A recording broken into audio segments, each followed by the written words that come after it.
Have you ever wondered what it would feel like to leave everything behind? Not in theory, but for real? No phone, no clock, no glowing screens, just you, a handful of tools, and the endless whisper of the wilderness.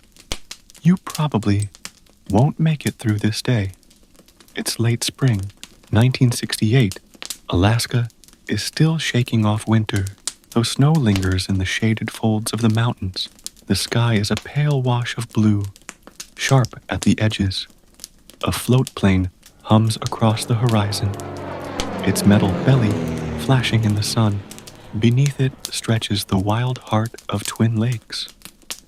Unbroken forest, rippling water, and silence thick enough to taste. Inside the plane, a man leans toward the window. His breath fogs the glass as he looks down at a world without fences, roads, or signs, just peaks, pines, and the promise of solitude. The pilot calls back over the engine, asking if he's sure about this. The man only smiles. When the pontoons slap the lake and the plane glides to a stop, he climbs out carefully, balancing on the narrow float. The wind is cold and clean, the kind of air that feels like it was never breathed before. He stands still as the engine roars to life again. The plane lifts, circles once, then fades into a speck, and then nothing. Just water lapping against rock, just the soft pulse of his own heartbeat. He's alone now, completely. The forest watches in silence. Ravens trace lazy circles above the treetops. The mountains look on, ancient and unconcerned. He drags his crates to shore. Flour, beans, rice, a few tools, nothing fancy, an axe, a handsaw, a small hammer, and a tin of nails that clinks like coins. He builds a small fire. From fallen branches, the smoke rises straight up, a gray ribbon twisting into the still air. His first cup of tea in this new life tastes faintly of smoke and metal, but it also tastes like freedom. He sits by the lake, staring at the reflection of the mountains, their edges wavering in the ripples. The thought crosses his mind that nobody knows exactly where he is. Nobody could reach him quickly if something went wrong, and somehow that feels right. Before we go any further, hey, if you actually listen to these every night, don't forget to hit like or subscribe, and let me know where you're watching from. It's kind of wild, thinking someone might be half asleep in London or New York right now, while I'm recording this from the middle of the night here in the States. All right, back to our traveler. You've probably been wondering who he is. His name is Dick Proenneke.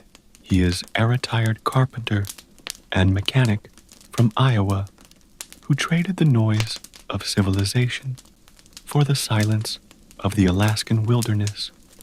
Tonight is his first night in the open. No cabin, no shelter beyond a canvas tarp. The ground beneath him is damp, uneven, and smells of moss and pine. He watches the sun slide low, but never quite vanish. It's spring this far north, and twilight lingers for hours. Shadows stretch like brushstrokes over the lake. The fire crackles softly beside him. He rolls into his sleeping bag, the canvas rustling beneath his weight. The world feels vast, endless, and perfectly indifferent. Somewhere in the distance, a loon cries, a single, haunting note that fades into the mountains. The air grows colder, frost creeps across the edge of his blanket. He writes a few lines in his small notebook before the light goes. A new start, the kind a man doesn't often get, the kind he'd better make good on. He doesn't know yet that his hands will shape one of the most famous cabins in the Alaskan wild. He doesn't know that decades later, people will watch his grainy old film reels and marvel at the steadiness of his craftsmanship. For now, he's just another shadow beneath the spruce, alone with his fire and his breath, and as he drifts toward sleep, the wilderness hums quietly around him, unconcerned but not unwelcoming. Morning seeps in slowly, not with light, but with sound, the faint groan of thawing branches, the low sigh of wind moving through spruce needles, the drip of snowmelt falling from the tarp's edge. When you open your eyes, the sky is a pale gold. Mist curls off the lake, soft and ghost-like. The fire is nothing but ash now. Your muscles ache, your hands are stiff, but there's no time to linger, because out here, time isn't something you spend. It's something that spends you. The task sounds simple enough. Build a home, but there's no lumber yard, no store, no clean stacks of milled boards waiting for you, just trees, miles and miles of them. Dick sharpens his axe, the steel rasping against the file in small rhythmic strokes. He checks the saw's teeth, oils it, then wipes his hands on a rag that still smells faintly of the workshop he left behind. He studies the tree line, spruce mostly, straight, tall, resin-rich, perfect for building if chosen well. He's read enough trappers' journals to know that the best logs come from dry upland soil, tight grain, less rot. He picks one, steps back, measures it with his eyes, then swings. The first strike rings out like a bell, then another and another. Each blow sends a tremor through the still air. Wood chips fly, pale and sharp-edged, scattering across the ground like snow. The smell of sap floods the clearing, sweet, alive, and clean. When the tree finally leans, there's a long, low groan before it collapses into the earth. The sound rolls out over the lake, echoing between the mountains, then silence again. He trims the branches neatly, waste nothing. That's the rule. Every scrap has purpose. By noon, he's stripped 3 trunks and dragged them down to the clearing where his cabin will stand. 12 feet by 16, he's decided. Enough for a bed, a stove, and shelves for the winter stores. The rest of the world can be his front porch.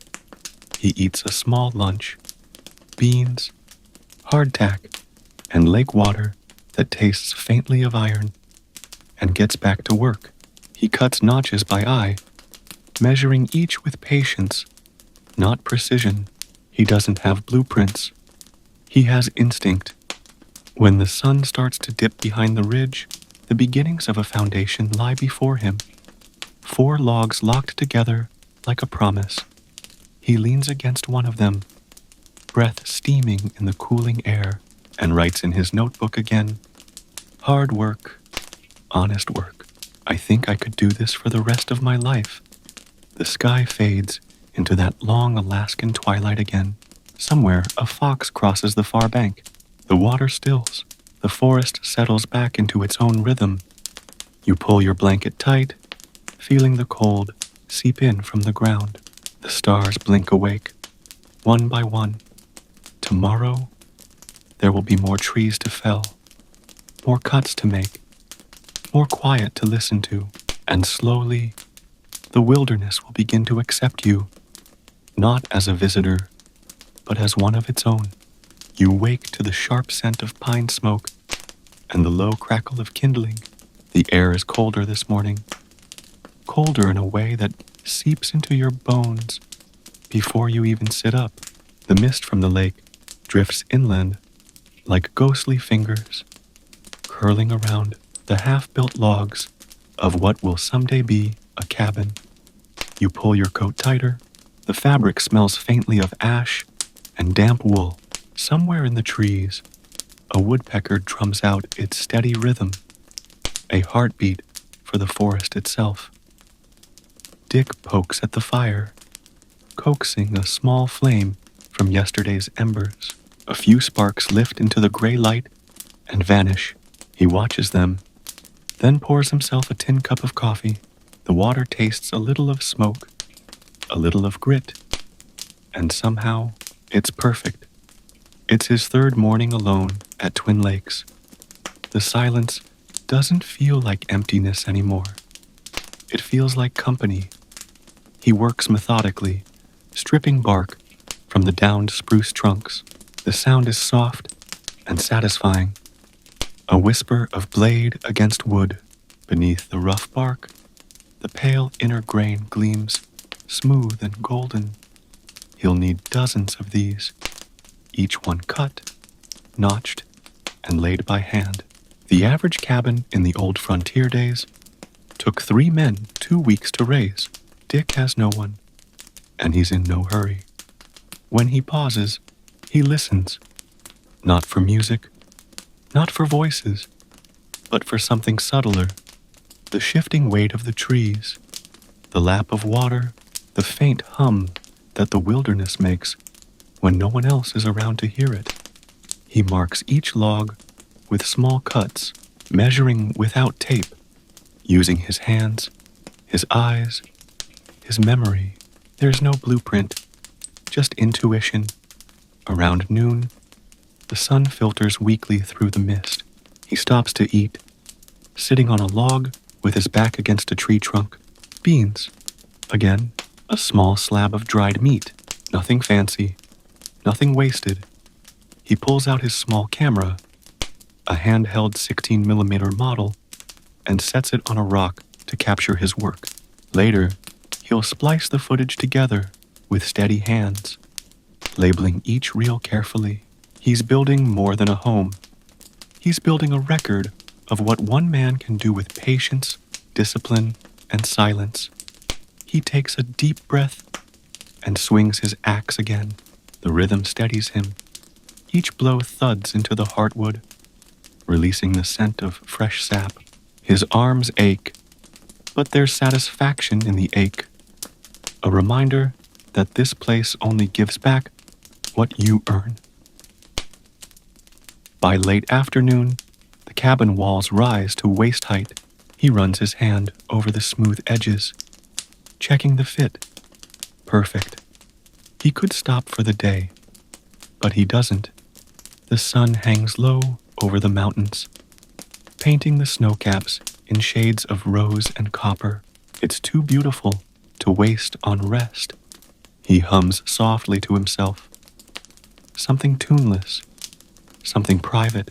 Then he begins to carve a small groove into the log nearest the lake. A marker, a place where he'll set a window. A square of glass will come later, but for now, he just wants to know where the light will fall. When he finally does stop, it's nearly midnight, though the sky never fully darkens. The stars blur against a band of pale blue that never quite fades. He sits by the water's edge, dipping his hands into the icy surface, washing away sap and sawdust. Tiny ripples spread outward, distorting his reflection into 100 shimmering versions of himself. He doesn't look like a pioneer. He doesn't look like a hermit. He looks like a man quietly doing what he was built to do. That night, lying beneath the canvas tarp again, he writes one final note before sleep. The logs are taking shape. I feel at home in the noise they make. Funny how the sound of work becomes a kind of song. Outside, the forest sighs. A soft wind moves through the branches, and somewhere far off, a lone wolf answers the moon. The 4th day begins with a sound that isn't his own. A twig snaps, then another. He freezes, halfway through stirring his coffee. His hand hovers over the pot as the sound moves closer. Steady, deliberate. There's no fear in it, just curiosity. From between 2 trees, a shape appears. A caribou, young, its coat still patchy from winter, It lowers its head and sniffs the air, unbothered by the smell of smoke or man. Dick doesn't move. He just watches. The animal's breath steams in, the morning chill, and for a few seconds, they share the clearing, both of them quiet, both of them perfectly still. When the caribou finally wanders away, Dick smiles to himself. Guess I've got neighbors, he mutters. He sets his tin cup down and gets back to work. The morning's task: cut and fit the corner posts for the cabin walls. The corners are everything. If they're uneven, the roof will twist. If they're weak, the whole cabin will shift. Come winter, he works slowly, kneeling in the dirt, measuring with care. He uses the saddle notch method, the same technique frontier trappers used a century before, each groove carved by hand, each fit tested again and again until it's perfect, because it's long, repetitive work, the kind that tests your patience more than your muscles. By noon, he's sweating through his shirt, his hands blistered, but the base logs lock together neatly, forming corners that meet like joined fingers. He takes a step back to look. It's beginning to look like something now. A frame, a promise, a place. He laughs softly to himself. Not bad for a man with no help. The sun burns high for hours before finally sliding behind the ridge. Shadows crawl across the lake. The forest changes tone. Birds quiet. Insects hum. He drags another log into position. It's heavier than the rest, maybe still wet inside. The first lift nearly topples him. He adjusts his grip, plants his boots, and tries again. This time it moves, inch by inch. He mutters under his breath, talks to the log like it's a stubborn mule. Finally, it falls into place with a deep wooden thud. He stands there, hands on his knees, breathing hard. It's the kind of exhaustion that feels earned.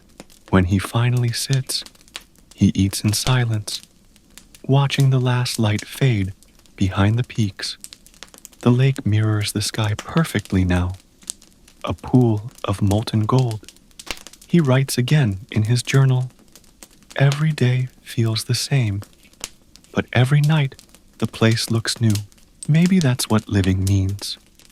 Doing the same thing until it feels different. He adds another line underneath. Smaller, the fox came close again. I think he's been watching me. That night, he dreams of the cabin already finished. Smoke curling from the chimney. Snow piling softly on the roof. The inside warm with the glow of the oil lamp. He wakes in the middle of the night, unsure if the dream was real. The forest outside is dark, hushed, immense. And yet, in the quiet, there's comfort, the kind that comes only from work well done, and from knowing you're exactly where you're meant to be. There's something strange about how mornings begin here. They don't so much arrive as they quietly reveal themselves, first as a thin seam of light between the trees, then as a pale reflection in the lake, then as warmth, if you can call it that. You stretch, feeling every muscle announce itself. Your hands ache, your shoulders groan. The canvas above you flutters slightly in the breeze. The scent of damp wood and cold ash clings to your clothes. Dick Proenneke sits up and stirs what's left of the fire. He adds a few thin branches until the flames rise again, their light flickering against his tools, laid neatly beside him. The axe, the saw, the hammer, all arranged with the care of a man who understands that in a place like this, organization isn't a habit, it's survival. He brews another pot of lake water, and watches it roll into a slow boil. It's the small things that matter most now. The smell of smoke, the sound of wind through spruce needles, the taste of hot coffee on a morning so cold your breath hangs like mist. He eats a bowl of oats, writes a quick note in his journal, and begins the day's work. Today, the task is shaping the doorway. It sounds simple enough, but there's an art to it. A doorway isn't just an opening. It's a boundary between the wilderness and whatever a man dares to call home. He chooses 2 straight logs from the pile and measures them against the growing wall. His pencil marks are faint but confident. Then comes the cutting. The axe rises and falls in rhythm. Wood chips gather at his boots.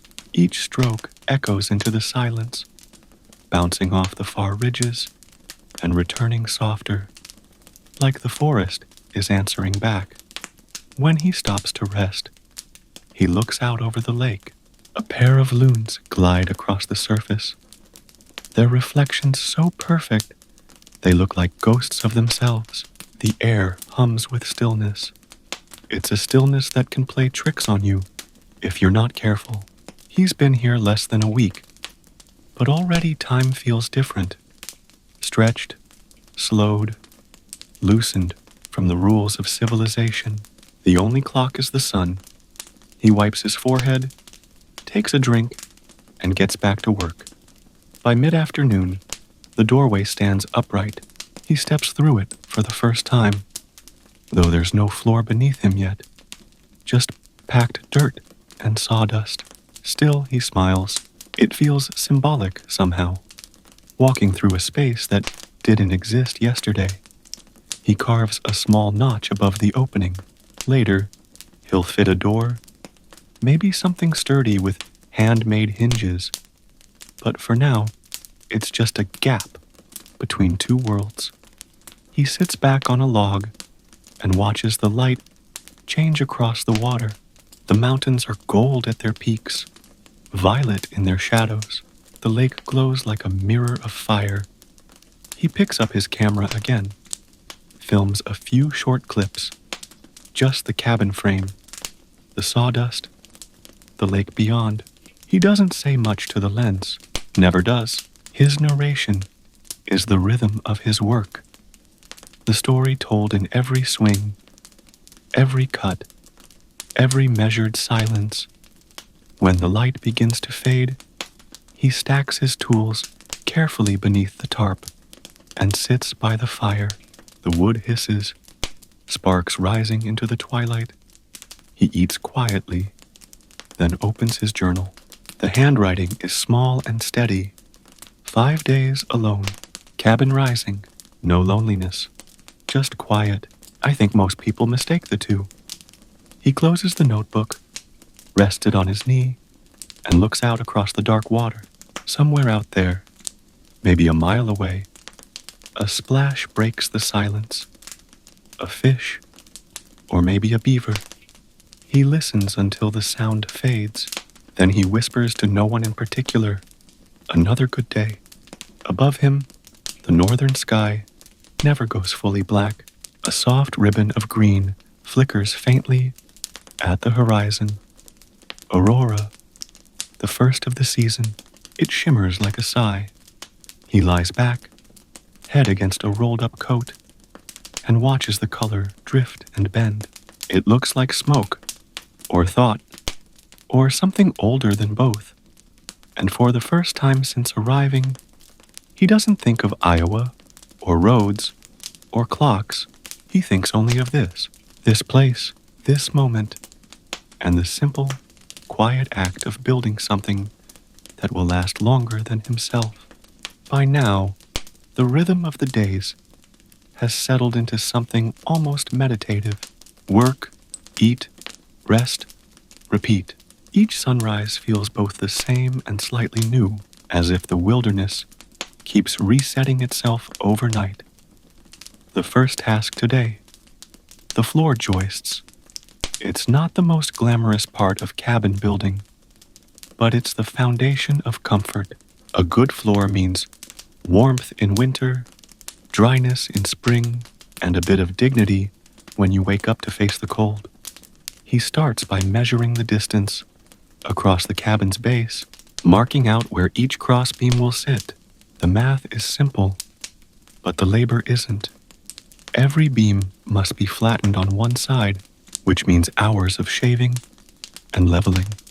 Dick works in silence, the only sound, the scrape of his draw knife, and the occasional caw of a raven passing overhead. He stops now and then to stretch, to roll his shoulders, to take a slow drink from his canteen. His hands are rough, his nails dark with dirt, his palms lined with sap, yet every motion is deliberate, graceful in its practicality. By midday, the frame of the floor is done. He tests each beam with his weight, shifting side to side, listening for creaks. None. Solid. He stands for a moment, wiping sweat from his brow, and looks around. The world is vast. Yes, but somehow smaller now, defined by the space of his work, by the walls that are slowly rising around him. He thinks of all the cabins that came before his. Trappers' shacks, miners' huts, frontier homes built by men who disappeared into the woods and became names in journals, myths in footnotes. He wonders if they felt the same quiet satisfaction. He takes up the saw again. The day stretches on in steady rhythm. Saw, chop, stack, measure, each action smooth, almost hypnotic. Later, as the light softens, he starts to lay the floorboards. Rough planks he's hewn from fallen spruce, their edges imperfect but strong.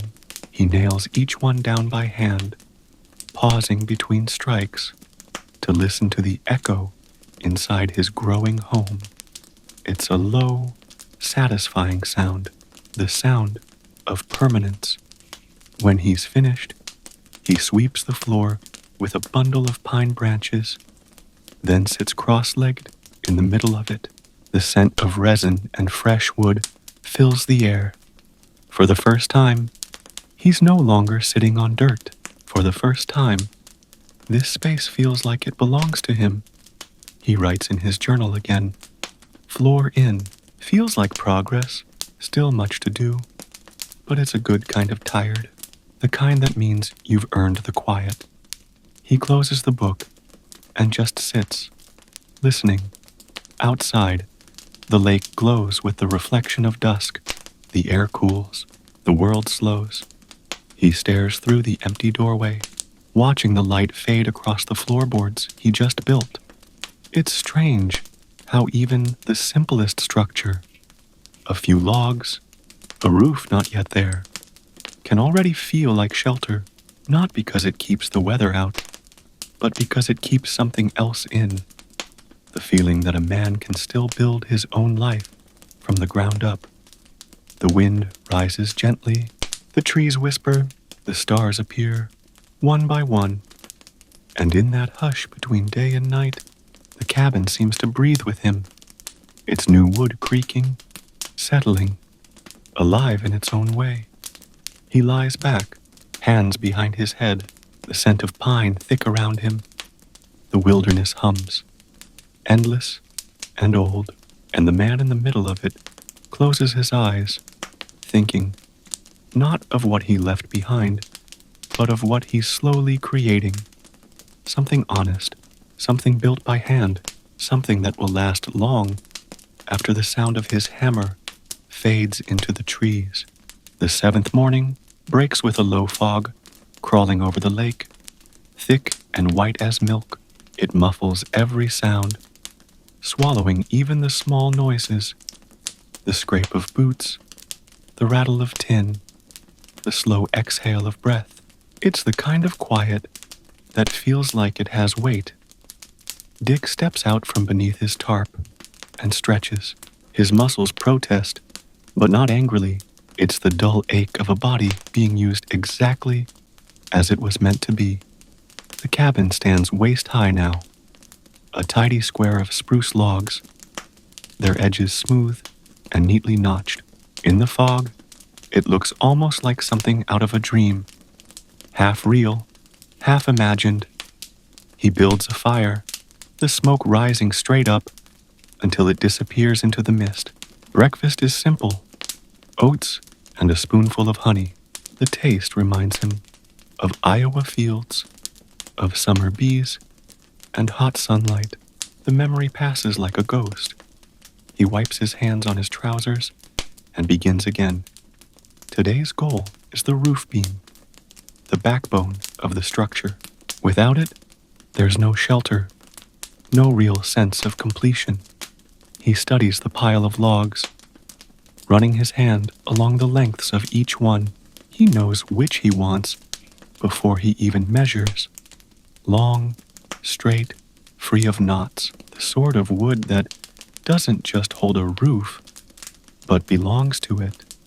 The saw sings its slow rhythm as he cuts. Each stroke releases the scent of sap, bright and sharp.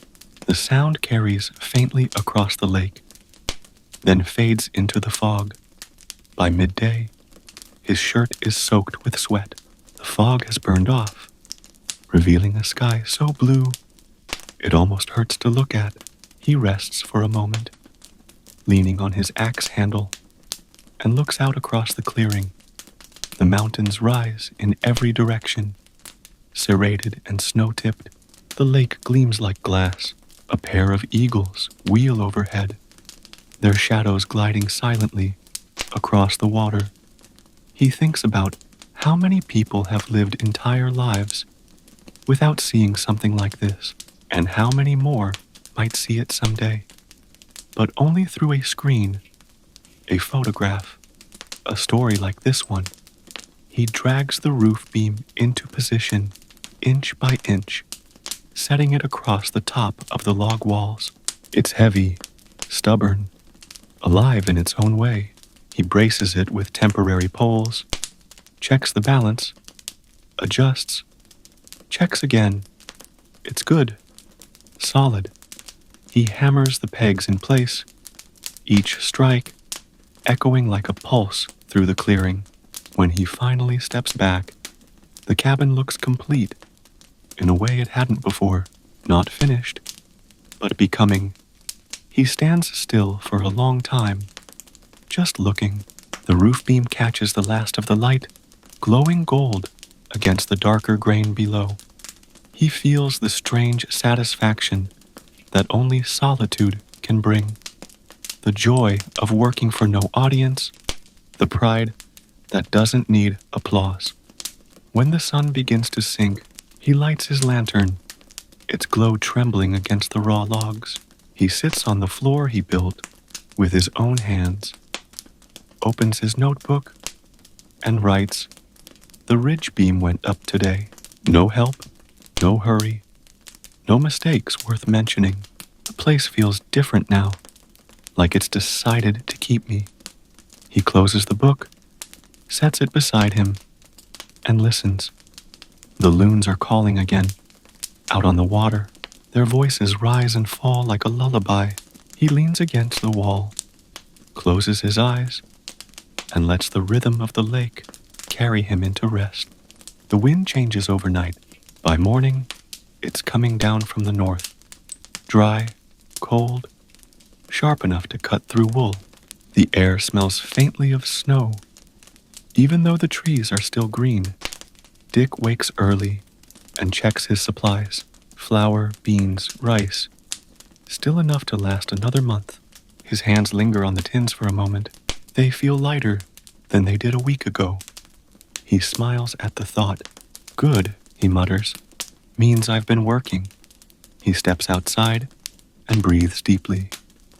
The lake ripples with the wind, small waves breaking gently against the stones. Across the water, the peaks look closer. Somehow, their outlines clean and hard in the morning light. Today, he starts the roof. He's planned this part carefully. Each beam will be notched and laid at a shallow angle to shed snow come winter. The roof will be strong but low, less to heat, less to fight against when storms roll in. He sets to work immediately, the sound of the saw, the soft thud of the hammer, the scrape of logs sliding into place. Together, they form a kind of music. It's slow music, but steady, the kind that fills the space where conversation used to be. He talks to himself sometimes. Nothing dramatic, just small remarks. That one fits, or too long, should have measured twice. He laughs at his own muttering. Out here, a man learns quickly that silence isn't empty, it just echoes differently. By noon, he's halfway through the framework. The roofline is taking shape. A simple triangle of spruce beams, locked tight at the corners. He climbs onto the wall, balancing carefully, and looks down at the cabin from above. The sight takes him by surprise. From this angle, it doesn't look like a project. It looks like a home, compact, purposeful, a perfect fit for the land around it. He can already imagine the roof covered in sod, snow piling soft and even through the winter months. Inside, a small stove glowing. Outside, the endless white silence of Alaska. The thought steadies him. He finishes the last few beams. As the day stretches long, his shoulders ache, but he doesn't stop until the frame is complete. The sun dips low, staining the lake orange. When he climbs down, he sits in the doorway again, the same spot he's rested in every evening since the walls first rose. The wood beneath him is warm from the day's heat. He writes in his notebook, roof frame finished, wind out of the north, carrying chill. It's good to be tired from something that matters. I used to think comfort was the reward of work. I was wrong. It's the work itself. He watches the light fade. The wind rustles through the spruce, carrying the scent of resin and smoke. A raven calls once, distant, then goes quiet. When he finally crawls beneath the tarp, he lies awake longer than usual, staring at the stars through the narrow gap between branches. He feels the weight of the place pressing gently against him, not as a burden, but as belonging. He built something today that will outlast him, and in the stillness, that feels enough. The next morning begins with a surprise. Rain, not a heavy, pounding storm, just a slow, persistent drizzle that soaks everything it touches. The sound is soft, but relentless, drumming on the tarp, dripping from the spruce branches, pattering against the lake in 1,000 tiny rings. Dick opens one eye, listens, and smiles. Rain means rest, or at least slower work. He crawls from beneath the tarp and stands in the clearing, the damp air wrapping around him like fog. The cabin gleams dark with moisture, every log darkened to a deep amber sheen. The forest smells alive, wet pine, moss, and the faint sweetness of sap. He puts on his slicker, the waxed canvas stiff and creaking, and gets to work anyway. There's no sense in wasting daylight, even if it's gray. The plan for the day: start fitting the roof planks. The ridge beam is in place. The supports are firm. And now, it's just a matter of laying each board, one at a time. He moves slowly. Wet wood can be treacherous, slippery underfoot. Each step across the narrow beam demands balance and patience. His boots scuff softly against the damp logs as he climbs. He hums a little, an old tune, wordless, something from years ago that's been sitting in the back of his mind. The sound mingles with the rain, barely louder than a whisper. Halfway through the morning, he pauses to look out across the lake. The water is flat and colorless, reflecting the dull silver sky. Across the far bank, clouds hang low against the mountains. He can't tell where the air ends and the peaks begin. They've blended into one long wash of gray. For a moment, it feels like he's standing inside a painting, and the brush hasn't yet finished its work. He takes a deep breath, fills his lungs with the cold, damp air, and keeps working. By noon, he's covered half the roof. The sound of hammering fades into the rhythm of the rain until both become one steady heartbeat. He stops only when his fingers go numb. His gloves are soaked through. His shoulders ache, and his breath clouds in front of him. Still, when he steps down and looks up, he can't help but grin. The roofline looks clean and straight, strong against the gray sky. He lights the fire under the tarp, shielding it from the drizzle. The smoke curls lazily upward, carrying the smell of wet wood. He holds his hands near the flames, feeling the heat creep slowly back into his skin. In his journal, he writes, "Rain all day, roof halfway done, slow work, but the sound of it is good company. The forest feels closer when it's wet, like it's leaning in to listen." Later, as the light fades, he boils tea and eats a small supper. The rain slows to a mist, and the world turns quiet again. The cabin stands there, proud and patient, like it's been waiting for this weather all along. Each raindrop slides off the slanted planks, glistening in the dim light. He sits on the log by the doorway, knees pulled close, watching the last ripples fade on the water.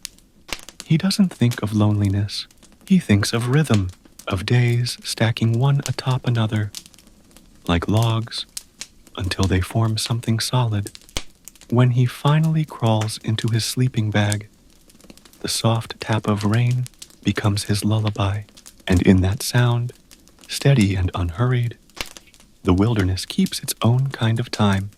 By morning, the storm has passed. The air feels scrubbed clean. Everything glistens. The forest seems new again, the needle sharp and bright against a sky that's suddenly blue. Mist lifts slowly from the lake, curling in thin ribbons that dissolve in the sunlight.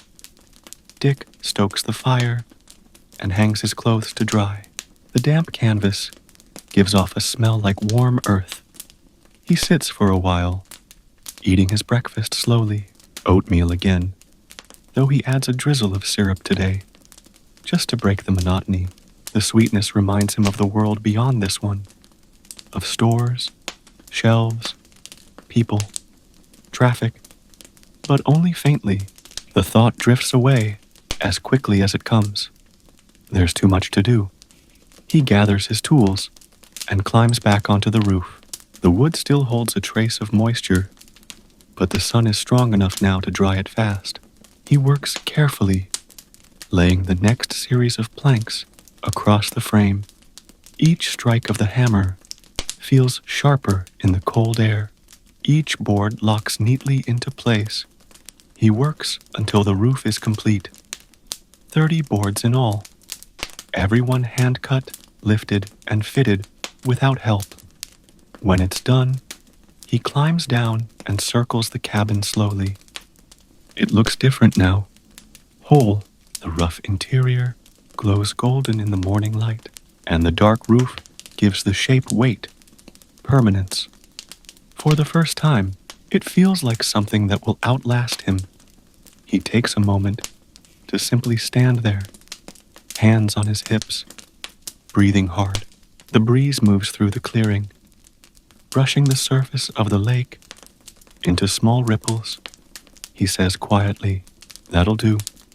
Then he sits in the doorway again, the familiar place, and opens his notebook. Roof finished today. Cabin feels like it has a heart now. I can stand inside and hear the wind outside, and that makes all the difference.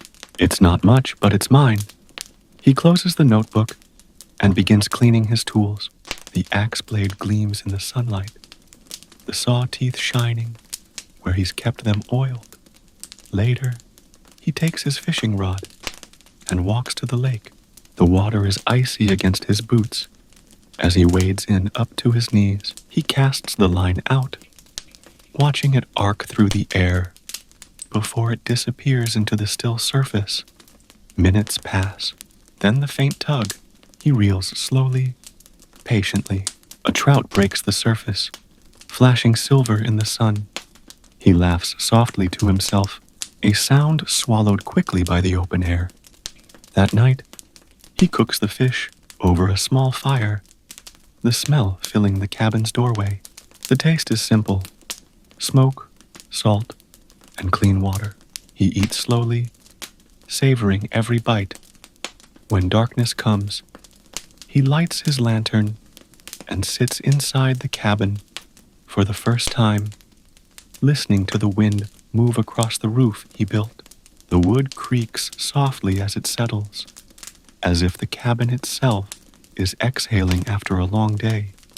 He thinks of how few things in life are built to last anymore, of how this place, these walls, this roof, this work, feels more alive than most things ever do.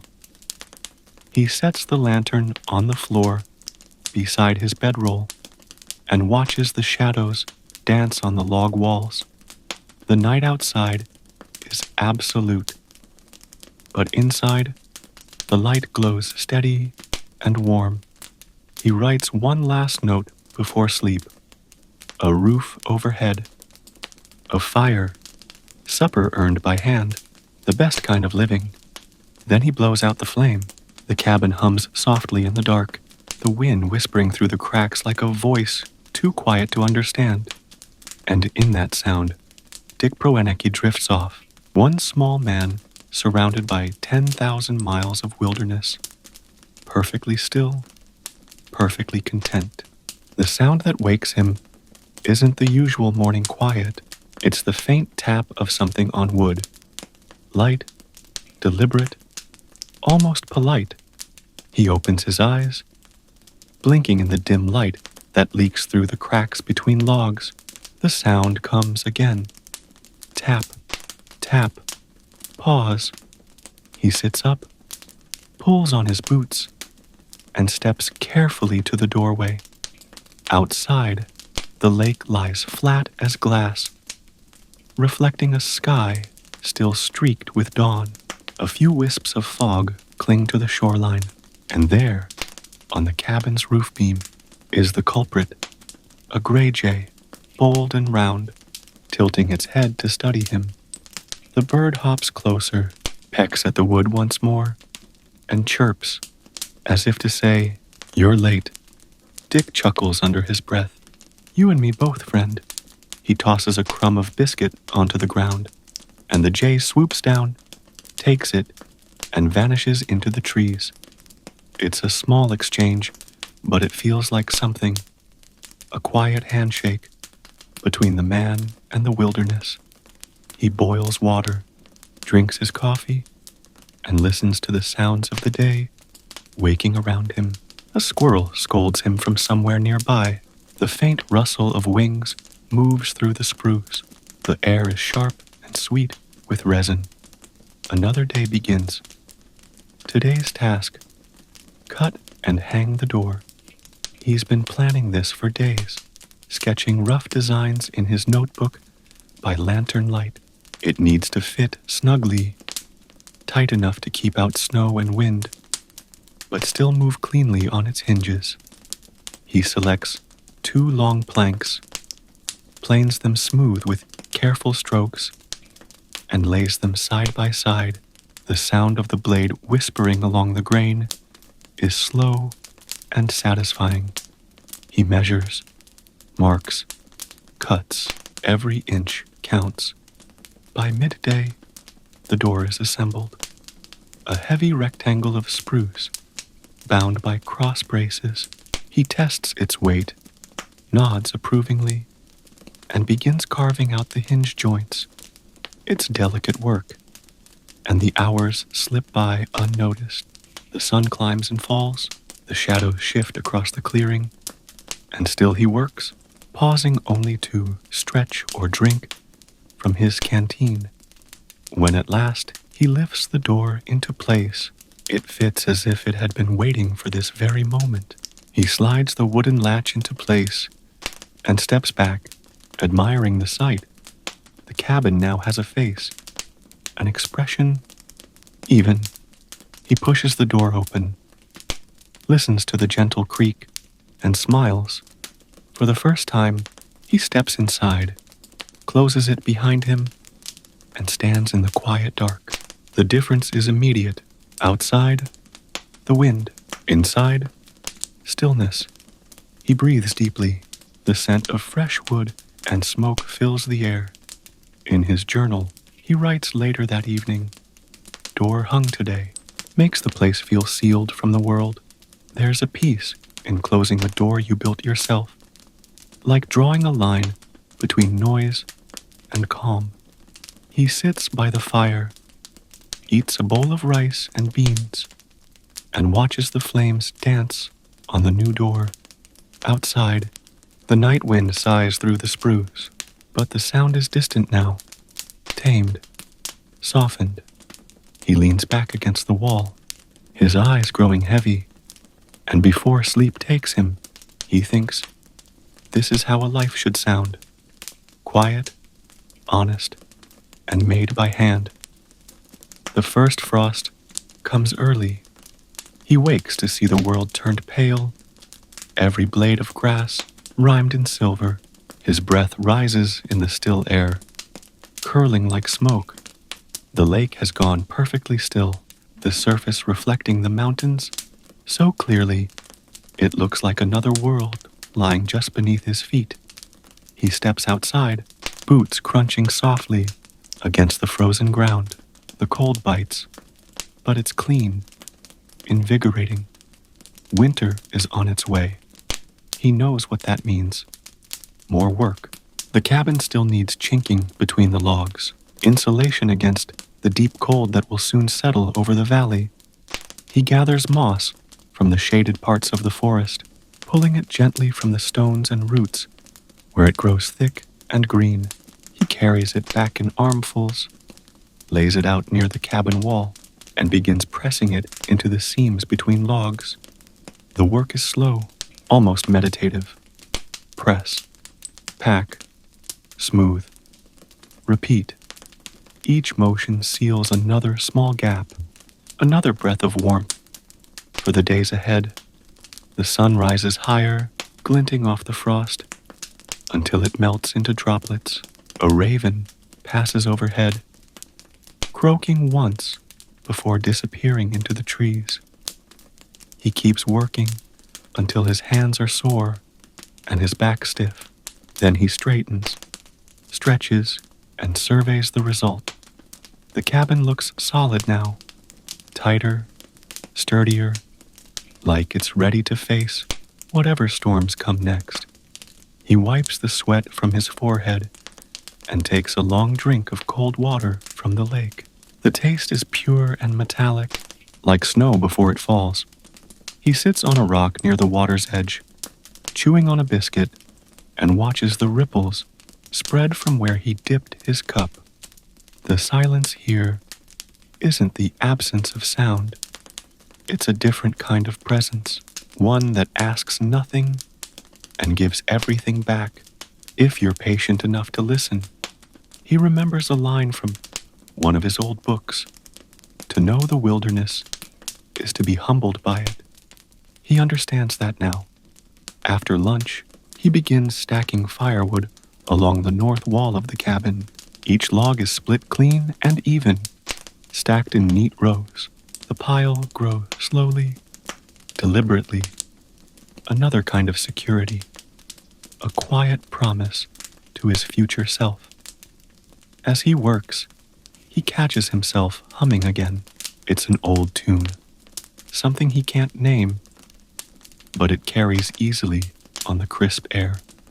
When the sun begins to dip, he stands back to look at the cabin once more. The firewood gleams golden in the fading light, and the chinked walls glow as if lit from within. He steps inside, lights the lantern, and writes, "Frost this morning, cold enough to sting, cabin sealed tight now, stocked with wood, there's peace in preparation, feels like the forest is watching, testing me, seeing if I'll make it through her first winter." He sets the journal aside and stokes the fire. The flames rise, filling the space with soft, living light.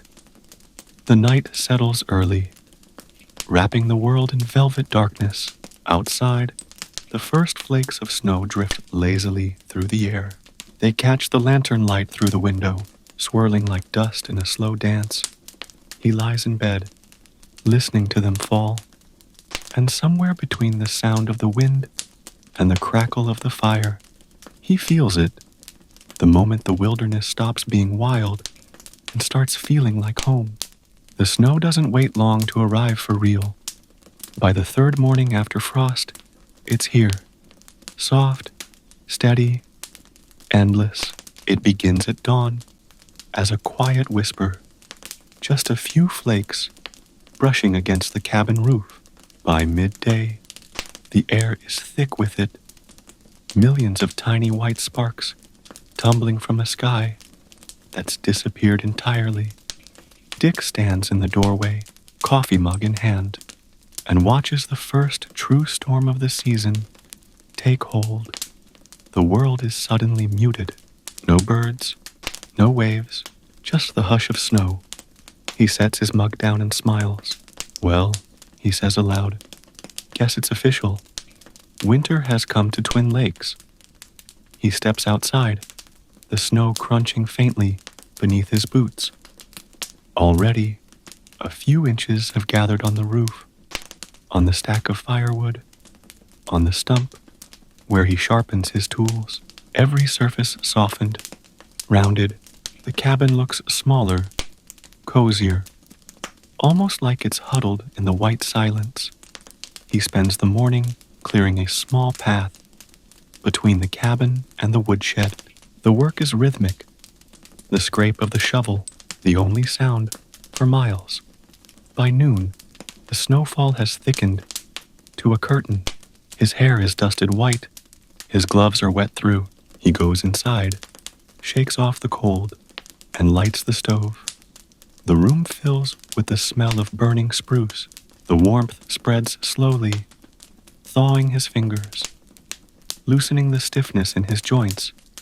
He eats lunch, simple as always. Bread, cheese, and hot tea, and sits by the window, watching the flakes drift past. They move lazily, swirling, hypnotic. He thinks of how, back in Iowa, winter used to mean traffic, noise, people rushing to get out of the cold. Here it just is, a part of the rhythm, nothing to fight, nothing to avoid. He writes in his journal, "First storm, cabin holding strong, roof tight, stove drawing well. Feels good to be inside something I built, while the world disappears outside." In the afternoon, he turns to small tasks, mending a torn glove, tightening a loose hinge, shaping a handle for a spare axe. These quiet chores fill the hours as the storm deepens. The wind picks up after dusk. The trees sway, shedding snow in slow, heavy clumps. The sound is distant, muffled, but powerful. He piles more wood on the fire and sits close, feeling the radiant heat. The logs crackle, sap popping like distant gunfire. When he finally looks outside again, the world has vanished beneath a thick white blanket. Even the lake seems gone, its surface erased by snow and shadow. He closes the door against the cold, sets his lantern on the table, and writes one final line for the night. The wilderness has gone quiet. I think it's testing how still a man can be. He leans back, watching the firelight dance across the log walls, and feels the deep calm of a world reduced to the essentials: wood, fire, snow, breath. Outside, the storm keeps falling. Inside, time simply stops. Morning comes slowly after the storm. When he opens his eyes, the cabin glows with reflected light, soft, bluish, endless. The world outside is buried. Snowbanks lean against the walls. Reaching halfway up the window, he pushes open the door, and the air that rushes in is so cold it burns. The landscape has transformed overnight. The trees are bowed under their own weight, every branch outlined in white. The lake is frozen in places, glassy and opaque, the rest shrouded in drifting mist. He takes a careful step outside, sinking to his knees in the snow. The first breath makes his lungs ache, but the silence, that's what catches him. Even the wind has gone still. He laughs softly to himself. "All right," he says, "you win." He sets to work, digging a narrow path from the door to the woodshed. The shovel bites cleanly into the packed drifts, each scoop sending glittering powder into the air. The rhythm is soothing. Dig, lift, breathe, repeat. By the time the path is clear, sweat clings to his neck despite the cold. He pauses, resting the shovel on his shoulder, and looks back at the cabin. Its roof is heavy with snow, but holding firm. Smoke rises from the chimney in a thin gray line. He feels something like pride, but softer, quieter. After hauling in fresh firewood, he brews coffee and settles by the window. The light outside is dim but steady, glowing off the snow like a lantern. He takes a slow sip, the warmth spreading through his chest, and watches a fox cross the clearing. The animal moves carefully, paws light on the snow. Its fur is the color of autumn leaves against the pale ground. It stops once, looks toward the cabin, ears twitching. For a moment, their eyes meet. Two survivors in the same frozen world. Then, the fox slips into the trees and is gone. Dick sets down his mug and smiles faintly. Encounters like that are gifts, quiet reminders that he isn't alone out here. Not really. The forest has its own kind of company. He spends the rest of the morning inside, organizing his supplies. The shelves are sparse now.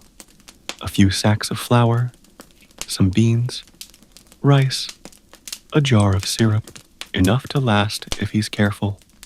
He tightens the lids on every tin, lines them neatly against the wall, and marks quantities in his notebook. Outside, the snow begins to fall again, lighter this time. Fine flakes that drift like ash. He lights the stove, its steady roar filling the silence, and takes out a small piece of spruce he's been saving. Using his pocket knife, he begins to carve, not for purpose, just for the pleasure of it. The wood peels away in thin curls, pale as ribbon. As the shape forms, a small bird, rough but recognizable. He feels a rare stillness settle over him, not the stillness of cold or quiet, but of understanding. He's part of the pattern now. The storms, the work, the solitude, they've stopped being obstacles. They've become the way of things. By evening, the carving sits on the shelf beside his lantern. The fire hums. The logs glow. He opens his notebook and writes. Second day of snow. Cabin snug and warm. Carved a jay today. Maybe my little visitor from last week. Feels good to make something for no reason at all. He closes the journal, adds another log to the fire, and lies back on his bedroll. The flicker of flame reflects off the walls, dancing across the grain of the logs, like moving water. Outside, the snow keeps falling, and in that endless rhythm, he finds what so few ever do. Not escape, but belonging. The days begin to blend together after that. It isn't monotony, it's rhythm, a slow, patient heartbeat between sunrise and sleep. Each morning begins the same. The crackle of fire, the scrape of boots on the floor, the faint hiss of water heating in the tin pot. The world outside remains buried in snow, but the cabin hums with quiet purpose. Dick wakes before the light, stokes the coals back to life, and drinks his coffee in silence. He doesn't need clocks anymore. The pale edge of dawn is enough. By the time the sky blushes pink over the frozen lake, he's already outside, splitting wood. The axe rises and falls in measured rhythm, each strike echoing through the stillness. The sound carries far, bouncing off the mountains and returning softer, as if the wilderness is answering back. He pauses often, not out of weariness, but to listen. The creak of trees in the cold, the distant crack of ice shifting on the lake, a raven calling once, far above. Every sound has weight out here, every silence has shape. When the woodpile is replenished, he drags the split logs back to the cabin and stacks them neatly under the eaves. The work is simple, repetitive, grounding. Later, he takes his snowshoes and walks out onto the lake. The ice moans faintly beneath him, low, deep, almost musical. The surface is dusted with new snow, smooth as paper. Each step leaves a clear print, a record of passage through a world that otherwise holds none. Halfway across, he stops and looks back. The cabin is a small dark square against an ocean of white, smoke curling lazily from the chimney. Beyond it, the forest rises like a wall, black and silent. He smiles at the sight. It looks improbable, like a dream that somehow solidified. When he turns back, the air is full of light. The sun glints off the snow until the world feels too bright to bear. He narrows his eyes, breathes deep, and keeps walking. Out here, there's no destination, just motion, just the slow tracing of space. He circles back. By mid-afternoon, the sun already dipping low, the sky glows amber, the snow beneath it turning blue in shadow. Back inside, he writes, "Walked the lake today.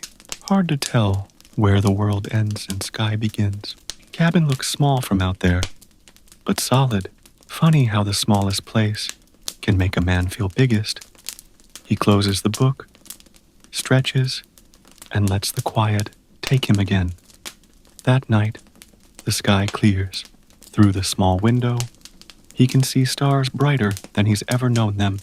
They seem impossibly close, sharp as frost. He blows out his lantern, lies back, and lets the darkness settle. The stars don't twinkle here. They blaze. And for a while, he forgets entirely that the world ever contained anything but this. By the middle of the month, the snowpack outside has grown chest deep. Each time Dick opens the door, it's like stepping into a tunnel of white. The air is sharp enough to sting his throat. His beard collects frost within minutes, glittering when he laughs at the absurdity of it.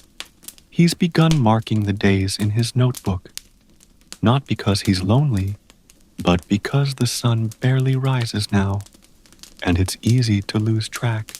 The line between morning and evening has blurred into one long hush of light. Still, there's work to be done, always work.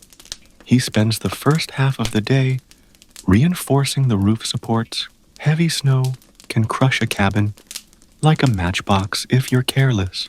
He climbs up, brushes away the drifts, and listens to the faint groan of the logs beneath his boots. The sound reassures him. It means the wood is alive, flexing, holding firm. When he's done, He builds a small shelf along the back wall inside. Nothing fancy, just a place to keep his tools dry. The act of making even something simple fills the long hours with meaning. In the afternoon, he melts snow for water and makes a pot of stew from dried vegetables and bits of salt pork. The scent fills the cabin, rich and comforting. He eats slowly, savoring each spoonful. Out here, flavor feels like memory. It brings warmth from somewhere deeper than the fire. As the day wanes, he decides to take a short walk into the woods. The snow is deep, but the trees offer shelter from the wind. Every step is an effort, but he moves steadily, breathing in clouds. The forest is hushed, blanketed in white. The branches bend low, heavy with snow, forming arches overhead. He stops when he spots fresh tracks.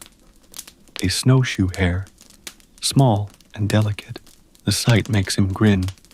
"Still here, eh?" he murmurs. "Guess we're both stubborn." He follows the prints for a few yards, then leaves them be. When he turns back toward the cabin, he notices how faint the smoke looks against the white horizon. It curls upward, fragile but sure, a sign of a life in a land that has forgotten the word. He returns, just as twilight fades into the long blue of night. The cabin is warm, the fire steady. He hangs his coat near the stove, sits with his back to the wall, and writes, "Roof strong, shelves built, snow deep as my chest now." The forest quiet as prayer. I used to think solitude was empty. Turns out, it's full of things that don't need to be said. He sets down his pencil and listens to the creak of the logs in the heat. The sound is almost like breathing, slow, contented, alive. Outside, the temperature drops fast. The stars emerge again, shimmering above the white valley.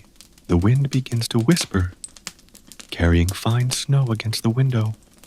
He stokes the fire one last time, the glow flickering across the carved bird on the shelf. It feels like company, somehow, a small symbol of the world beyond these walls. Still watching, still present, he lies down, the blanket rough against his cheek, and closes his eyes. The last thought before sleep comes like a sigh. The world is cold, but not cruel, not if you meet it halfway. Morning breaks through the cabin window in a pale wash of light. It's not the golden dawn of summer, more like silver poured across the snow. The cold seeps in even through the chinked walls, curling around his breath as he exhales. Dick rolls from his bedroll, sits up slowly, and lets his eyes adjust to the quiet shimmer of day. The fire has died down to embers. He stirs it back to life, coaxing thin threads of smoke into the air until the first orange flame licks the wood. Outside, the world is still, not empty, just paused. The lake lies frozen, blank and endless, a sheet of white beneath a sky that glows faintly with low winter sun. He eats breakfast, bread fried crisp in bacon grease, a mug of strong coffee. The smell fills the cabin and mixes with the faint tang of wood smoke. Then he steps outside, breath catching in the sting of the air. His boots crunch through the thin crust of snow. He squints at the horizon, where faint gray clouds are gathering again. Another storm, maybe. He's learned to read the sky the way other men read newspapers. Each shade of cloud tells a story. This one's quiet, but heavy. He decides to make the most of the clear hours before it hits. There's a snare line he set a few days ago, half a mile into the trees, and it's time to check it. He straps on his snowshoes and sets out. The snow squeaks beneath each step, fine and dry, like powder. The forest swallows sound almost completely. Only the faint creak of leather straps and the slow rhythm of his breath remain. The trail winds through dense spruce, branches low and heavy with frost. Every now and then, a clump of snow falls with a soft thump, startling in the stillness. He reaches the first snare and finds it empty. The second, too. At the third, he sees movement. A rabbit, small and trembling, caught cleanly. He kneels beside it, quiet, for a long time. Out here, every life taken is a negotiation, not a conquest. He whispers, "Thank you," before releasing the line. By the time he heads back, the clouds have thickened. Snow begins to fall again, fine as dust. He reaches the cabin as the first wind picks up. Inside, he hangs his coat, sets the small catch on the counter, and builds up the fire until the room glows gold. The storm grows outside, the wind howling like a distant engine.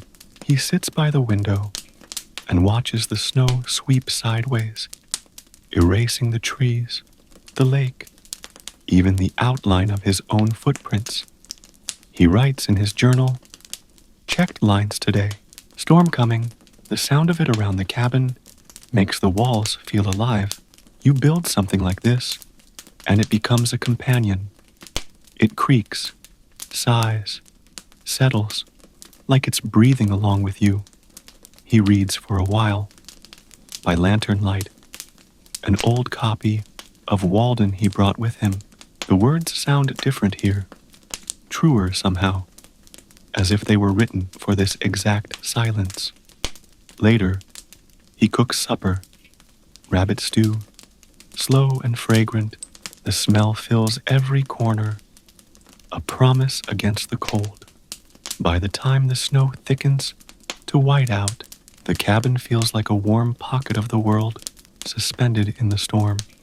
He leans back against the wall, eyes half closed, listening to the wind slam against the roof. But the cabin holds. It always holds. He falls asleep that way. Firelight on his face, storm in his ears, peace somewhere between the two. The storm doesn't break for 2 full days. When it finally stops, the silence afterward is startling. Not gentle, total. He wakes to find the snow piled so high against the door that it barely opens. He pushes hard, shoulder against the wood, and a cascade of white spills inside. The air that rushes in smells of ice and sky. For a moment, he just stands there, staring at the frozen expanse beyond. The world has turned into sculpture, smooth, flawless, untouched. He steps out into the drifts, the snow up to his thighs, and laughs softly under his breath. "Well," he mutters, "guess that's one way to trap a man."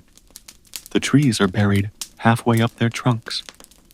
The lake has vanished beneath a sheet of white, so bright it makes his eyes water.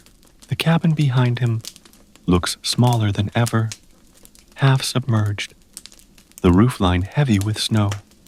He spends the morning shoveling, carving out a narrow trench from the door to the woodshed. The work is exhausting, but there's a satisfaction in it, proof of persistence.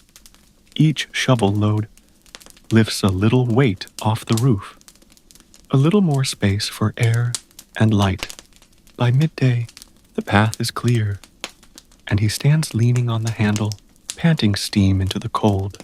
The sun burns faintly behind a veil of thin clouds, casting long blue shadows across the snow. He goes back inside, cheeks burning red, and peels off his gloves. The cabin feels warmer than usual, almost alive. The stove ticks softly as it heats, and the smell of pine smoke clings to everything. He makes soup, thick and simple, and sits at the table to eat. The silence outside is so complete that he can hear every sound within. The scrape of his spoon, the sigh of the fire, the faint hiss of the wind slipping through the chimney. He sets down the bowl, wipes his mouth, and opens his journal. 2 days of white, cabin buried halfway, cleared the roof and path. Work like this isn't hard. It's proof. You build your shelter, and it earns its keep. Every wall a handshake with winter. He closes the book and stares into the fire for a long time.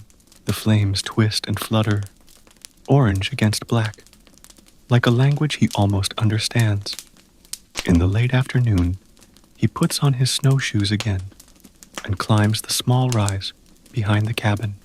From the top, he can see the full stretch of Twin Lakes, frozen solid now, the far shore blurred by frost. The world feels endless, yet contained, as if he's living inside the globe of some forgotten snow globe. He stands there until the cold bites through his coat, then heads back, leaving a single trail of prints that the wind soon begins to fill. That evening, he lights the lantern early. The shadows stretch long, soft, familiar. He carves a new piece of wood as the fire hums beside him. Another bird, maybe, or just the shape of one. Outside, the moon rises over the ridge, bright and full, turning the snow into a landscape of silver. He watches it through the window until his eyes grow heavy. Then he writes one last line for the day. I think the silence is teaching me something. How to live slower, how to see better, how to belong to a place instead of just passing through. He sets down his pencil, blows out the lantern, and lets the quiet claim him. The cabin creaks once in the wind, then falls still, and somewhere deep beneath the snow, the lake sleeps, waiting for spring. The first sign of change comes not from the sky, but from the sound. After weeks of deep stillness, there's a faint dripping outside, the delicate, irregular music of melting snow. At first, it's easy to miss, buried under the everyday crackle of the fire. But once he hears it, Dick can't stop listening. He steps outside, blinking against the pale glare of the morning. The world hasn't changed much yet, but the air feels softer somehow. The cold still bites, but it's lost its edge. He looks toward the lake and sees tiny rivulets cutting through the snow, glinting like threads of glass. The sun, pale as bone, hangs low over the ridge. It's not spring yet, but it's thinking about it. He fills his lungs with the air. It smells faintly different, less sharp, more alive. He spends the morning checking the cabin for winter's damage. The roof has held firm. The door still swings true. The chinking between the logs remains tight. Only a few spots of frost seep through the corners. Small things, easy to mend. Inside, the temperature rises faster now when he lights the stove. The fire burns cleaner, hungrier, like it knows its work is almost done. He brews coffee and drinks it slowly, savoring the quiet satisfaction of a place that's survived another turn of the earth. Later, he puts on his snowshoes and takes a walk down to the far end of the lake. The snowpack is thinner here, the surface dimpled with patches of ice. Beneath his boots, the frozen layer creaks and sighs. Halfway across, he kneels and studies a crack that runs deep through the ice, water glittering faintly beneath. The sound that follows is faint, but unmistakable. A low groan that travels across the lake, like thunder trapped under glass. He smiles. You're waking up, old friend, he says quietly. The mountains echo his voice, back in soft fragments. He walks the rest of the way to the opposite shore and sits on a fallen log. The silence here feels lighter, touched by the promise of movement. A raven lands nearby, black feathers glossy in the light, and cocks its head toward him. Not long now, Dick murmurs. When he returns to the cabin, he strips off his gloves and sets another log on the fire. The wood catches quickly, flames flaring high. The warmth spreads through the room, carrying the smell of sap and smoke. He sits at the table, notebook open, and writes, "First thaw coming, ice groaning on the lake. I've learned to listen for the smallest signs, the ones that mean everything is still alive, still turning, makes a man grateful just to witness it." As night falls, the temperature drops again, and the meltwater freezes back into glittering crystals. The world alternates between thaw and frost, like breath in and breath out. Before sleep, he steps outside one last time. The stars are sharp against the dark, and somewhere out on the lake, ice cracks again. Long, deep, resonant. He smiles into the cold. Everything he built is holding steady. Everything he waited for is beginning to stir. The next morning dawns clear and bright, the kind of blue that only comes after months of gray. The sunlight hits the cabin roof in wide, gentle bands, and for the first time in what feels like forever, Dick opens the door and feels warmth on his face. It's faint, but real. He lingers there for a moment, soaking in the simple wonder of it. Then he laughs quietly to himself. About time. Outside, the snowpack has dropped several inches overnight. Water runs in tiny streams down the slope toward the lake. The air hums faintly with the sound of it, subtle but constant. He decides it's a good day for chores that don't involve heavy lifting. The first order of business, cleaning the tools. He carries them out into the sun. Axe, saw, chisel, knife, and lays them on a flat stump. Each one bears the mark of winter, resin hardened on the handle, rust blooming faintly on the steel. He takes his time with each piece, running a rag dipped in oil along the metal, polishing until it gleams. The scent of linseed and pine fills the air. He speaks aloud as he works, though there's no one to hear. Every tool's got its own story. Every nick a sentence. Every scar a memory. When he finishes, he arranges them neatly along the wall inside. They shine in the firelight, silent, loyal companions. By midday, the temperature has risen enough that the snow on the roof begins to slide. Every few minutes, a heavy thud echoes as a slab drops to the ground, sending up a puff of white powder. He stands outside watching, amused. The cabin looks like it's shedding its skin, growing lighter. The smell of wet wood and melting snow fills the clearing. Somewhere nearby, a stream has opened beneath the drifts, whispering softly as it runs downhill. For lunch, he fries the last of his trout with a bit of flour, eats it with rice, and leans back against the wall. The taste reminds him of that first summer. How new everything had felt then. He writes in his journal, "The light's different now, softer, but warmer. The snow's giving up its hold. Feels strange to think I'll hear running water again soon. You forget what a sound like that does to you." After silence, in the afternoon, he walks down to the shoreline. The edge of the lake is dark and slushy. Thin layers of ice floating like broken glass. He crouches down and touches the surface. It's cold enough to sting, but the water moves beneath.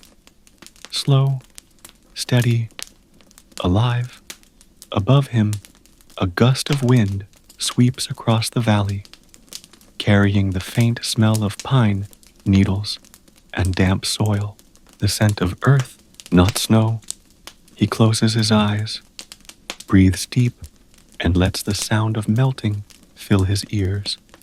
When he opens them again, a single raven is circling high overhead, black wings bright against the sky.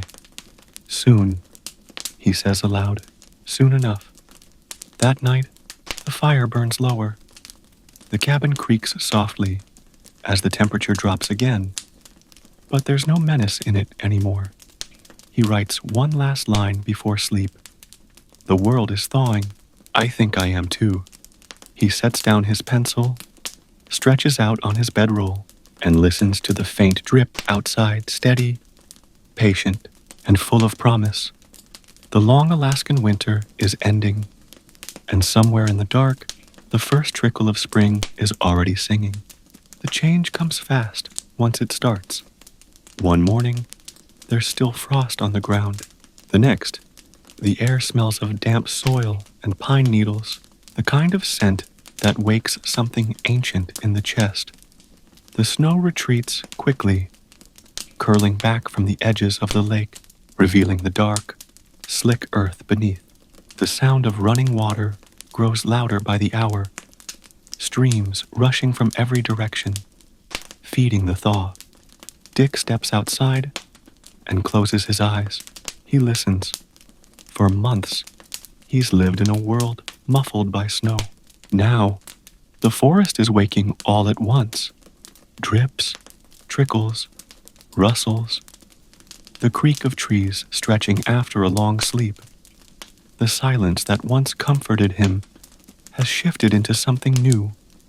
Movement, murmuring, low conversation, the kind the world makes when it's remembering itself. He grins. Welcome back, he says softly.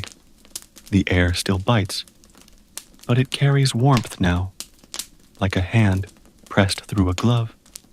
He spends the morning digging a small trench near the cabin to guide the meltwater away.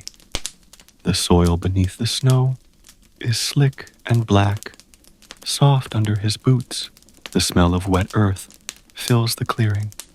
He moves steadily, methodically, cutting channels so the water won't pool beneath the foundation. Each shovel stroke feels like part of some long negotiation with the land, one that's never quite finished, just passed back and forth in the rhythm of seasons. When the trench is done, he takes a seat on the log by the door, hands resting on his knees. The air hums with flies for the first time in months. The sound is oddly comforting, proof that life is returning in every small form. He writes, the snow's giving up, lakes breaking apart near the shallows. The air smells green again. The forest's been holding its breath all winter. Now it's letting go. In the afternoon, he takes a short walk along the shoreline. The ice is splintering in great sheets now, drifting slowly toward the center of the lake. Each movement makes a deep, resonant sound, like a drumbeat, echoing through water. He watches a beaver surface near the edge, shake off droplets, and disappear again beneath the ice. Life doesn't return here suddenly. It was never truly gone. It just waits for permission. When he returns to the cabin, the sun is lower, glowing warm and orange through the trees. The snow that remains sparkles, melting into veins of water that glint like silver threads through the clearing. He lights the stove as the temperature drops, the faint hiss of snow melt dripping from the roof. The smell of smoke mingles with that new earthy scent. That night, the sound of running water replaces the quiet he'd grown used to. It's not silence anymore. It's song. He lies awake for a while, smiling into the dark. After all those months of stillness, the world is breathing again. By early April, the thaw is complete. The lake ripples free, broken into wide stretches of open water. that flash silver beneath the sun. The air carries a softness now, warm enough to work without gloves, bright enough to see your breath fade away. The first birds return, small shapes darting between branches, their songs tentative but hopeful. Each note feels like a new color painted across the white canvas of the valley. Dick wakes earlier these days. The light comes sooner, and so does the work. He spends his mornings patching small things, tightening the hinges on the door, sanding rough spots along the window frame, checking the roof for leaks. Where the snow pressed hardest, the cabin creaks and settles as it warms, wood expanding gently in the changing air. It feels alive again, like the land around it. By midday, he walks down to the water's edge. The lake surface moves lazily, dotted with floating shards of ice that catch the sunlight like glass. He kneels, dips his hands in, and feels the shock of cold rush up his arms. It's clean, pure, impossibly clear. He splashes his face, laughing at the chill, and watches the droplets scatter in the wind. Everything feels lighter now. The air, the work, even his thoughts. The heaviness of winter is gone, replaced by a kind of quiet gratitude that hums in his bones. He dries his hands and sits on a flat rock, writing in his notebook. The thaw's done, ice retreating fast. First songbirds back this morning, cabin's sound, held against the winter, just fine. Maybe I've held together the same way. In the afternoon, he decides to stretch his legs further than usual. He straps his small pack and follows the valley north, where a stream cuts through the spruce forest. The ground is soft and muddy, the air full of the scent of new growth. He passes patches of green moss, bright as emerald, and hears the faint buzz of insects beginning their season's work. The forest feels entirely new, like it's been washed and rebuilt overnight. At a small clearing, he stops to rest, leaning against a fallen log. Sunlight filters through the branches above, warm and golden, and for the first time in months, he takes off his hat and lets it touch his skin. He eats a biscuit, drinks from the stream, and stays there for a long time, watching the current twist around stones. When he finally returns to the cabin, the light is already softening. The shadows stretch long and blue across the clearing. He lights the lantern early, more out of habit than need, and sits at his desk. The air through the open door is cool, carrying the faint sound of frogs calling from the edge of the lake. He writes one more line before closing the book. The world feels new again. Maybe it always was, just buried for a while. He sets down the pencil and listens to the sound of water lapping gently against the shore. The season has turned, the snow has gone, and for the first time since he arrived, he realizes that time itself feels like something he can touch. It passes slowly here, yes, but it passes well. And in this quiet place, between winter and spring, every moment feels earned. By mid-April, the forest is awake again. The sound of meltwater has become a constant chorus. Streams babbling, droplets falling, the soft rush of wind through thawed branches. It's not the silence of winter anymore, it's the music of return. Dick stands outside his cabin and looks across the valley. The snow is gone, except for a few lingering patches in the shade. The lake stretches wide and open, dark blue under the morning light. The air smells of pine sap, wet bark, and earth, the scent of life starting over. He breathes deeply, savoring it. Then he turns back to the work at hand. The cabin may have survived the winter, but the land around it needs tending. Fallen branches litter the clearing. The small footpath to the woodshed has turned to mud. He begins with the simple task of clearing debris. Each stick and stone moved feels like a reset, reclaiming the space from winter's grip. The ground is soft under his boots, spongy with thawed moss. By mid-morning, the clearing looks open again, sunlight pooling across it like a blessing. He takes a break, leaning on the handle of his axe, and listens to the world. Birdsong spills from the trees in every direction, bright, uncoordinated, joyous. He laughs softly.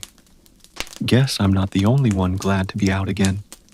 After lunch, he takes his saw and heads into the forest to find new logs.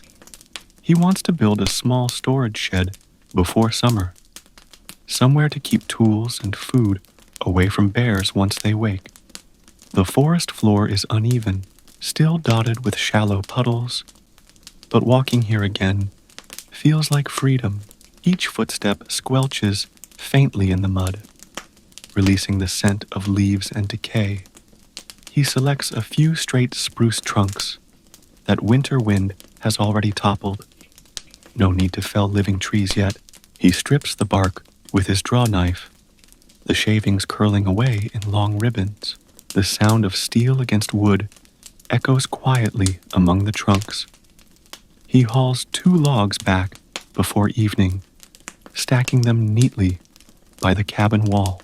The effort leaves him sore, but content. That night, he sits by the fire with the window cracked open. The wind outside carries the faint sound of frogs and the slow lapping of water.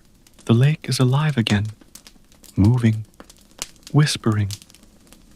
He opens his notebook and writes, "Forest open again. First real work day in months that didn't involve snow. Funny how cutting wood feels different in spring. Less survival, more creation." The flames flicker against the window pane, reflecting his own small light back at him. Outside, the moon rises over the thawed lake, and a single loon calls, a low, haunting sound that echoes across the valley.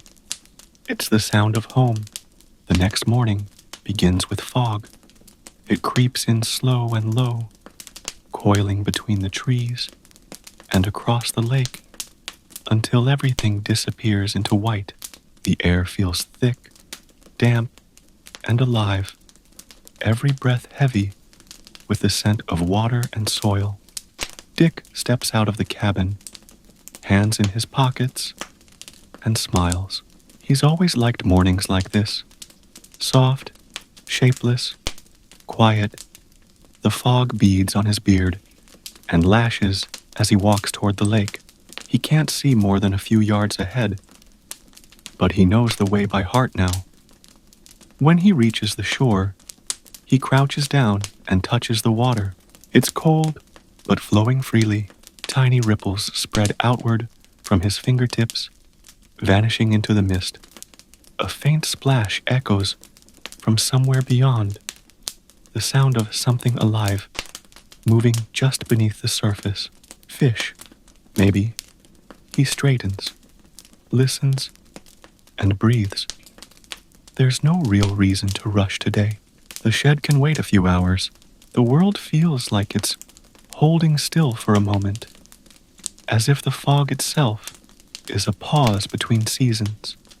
He goes back inside, lights the stove, and makes a slow breakfast of coffee and flapjacks. The smell fills the cabin, warm and sweet. He eats by the open window, watching the fog drift past like smoke. By late morning, the haze begins to lift. Sunlight breaks through in pale rays, catching on the wet bark of the trees. The forest seems to shimmer. He takes his tools and returns to the logs he stacked yesterday. The ground steams faintly where the sunlight hits, the air buzzing with the first insects of the year. The work is steady, pleasant. He sets notches measures carefully, fits the first 2 logs. For the shed's base, the rhythmic scrape and thud of his tools join the background of birdsong and melting water. As he works, a squirrel appears on the stump nearby, chattering boldly. Dick laughs and tosses it a crumb of biscuit from his pocket. The creature snatches it and scurries up a tree. "Guess we're all rebuilding," he mutters. By the time the sun starts to dip, he's laid the foundation for the new structure. Nothing more than a square frame for now, but enough to mark another beginning. He wipes the sweat from his forehead and sits down, back against the cabin wall. The ground beneath him is damp but soft. The air hums with life. The constant drone of gnats, the distant cry of a loon, the whisper of the lake's surface moving again. He pulls out his notebook, the pages slightly warped from months of use, and writes, "Fog this morning. Shed frame started. Feels strange working in warmth again.